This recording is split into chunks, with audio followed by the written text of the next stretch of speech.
അതിനെന്താ അതൊക്കെ ഓരോരുത്തരുടെ ഇഷ്ടമാണ്. ഞാൻ പറയാം അതൊന്നും ചർച്ചയാക്കുക. ഒരാളുടെ വിശ്വാസമാണ്.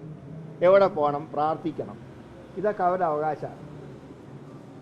അപ്പോൾ അതിലൊരു കാരണവശാലും നമ്മുടെ അഭിപ്രായം പറയുന്നത് ശരിയല്ല എന്നാണ് എൻ്റെ അഭിപ്രായം. പ്രത്യേകിച്ച് അധികം ഗുരുവായൂർ അമ്പലത്തിലാണ് പോയത്. ഞാനും ഗുരുവായൂർ ഭക്തനാണ്.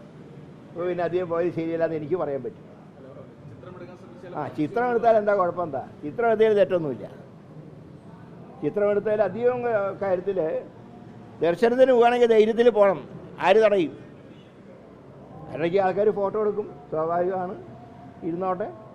അതിനെന്താ കുഴപ്പം? എന്താ ഫോട്ടോ ഇതിനെ ഡിലീറ്റ് ചെയ്യേണ്ട ആവശ്യം എന്താ? ഗുരുവായൂരപ്പനെ തൊഴുകുന്ന രഹസ്യമായിട്ടല്ല ദൈവത്തിന് തൊഴുകണ്ടേ. അതുകൊണ്ട് അധികം പോയത് നല്ല കാര്യമാണ്. പക്ഷെ ഫോട്ടോ എടുത്തപ്പോൾ ഡിലീറ്റ് ചെയ്യാൻ നോക്കിയത് ശരിയല്ല. അത്രയും പറയും.